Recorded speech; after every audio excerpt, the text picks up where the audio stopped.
সাবেক রেলমন্ত্রী মুজিবুল হকের বিছানা জুড়ে টাকার বান্ডিল। কুমিল্লা ১১-১৪ গ্রাম আসনের সাবেক সংসদ সদস্য ও সাবেক রেলপথ মন্ত্রী মুজিবুল হকের বিছানায় ছড়িয়ে থাকা টাকার বান্ডিলের একটি ছবি ভাইরাল হয়েছে সামাজিক যোগাযোগ মাধ্যমে। শুক্রবার ১৩ সেপ্টেম্বর বিকেল থেকে ফেসবুক, টুইটার ও টিকটক সহ বিভিন্ন সোশ্যাল প্ল্যাটফর্মে ছবিটি ছড়িয়ে পড়তে থাকে। তবে ভাইরাল ওই ছবিটি কবেকার সেটি জানা সম্ভব হয়নি। ছবিতে দেখা যায় সাবেক সংসদ সদস্য মুজিবুল হকের স্ত্রী দাঁড়িয়ে আছেন পাশে।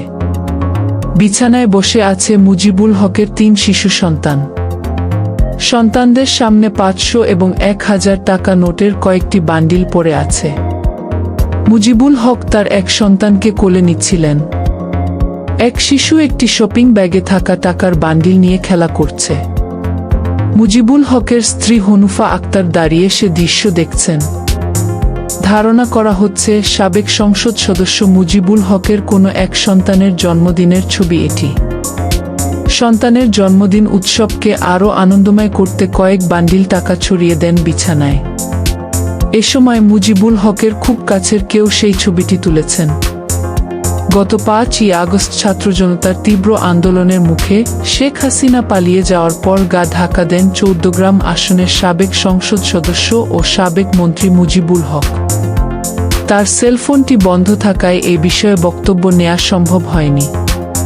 মুজিবুল হক ১৪ গ্রাম থেকে টানা ৩ বার সহ মোট ৪ বারের সংসদ সদস্য ছিলেন। ১৯৯৮ সাল থেকে ২০০১ সাল পর্যন্ত তিনি জাতীয় সংসদের হুইপ ছিলেন। ২০১৪ সালের ৬ জানুয়ারি থেকে ২০১৯ সাল পর্যন্ত সরকারের রেলপথ মন্ত্রী হিসেবে দায়িত্ব পালন করেন। সংসদ সদস্য এবং মন্ত্রী থাকাকালীন সময়ে তিনি নিজেকে কৃষকের ছেলে বলে গর্ববোধ করতেন।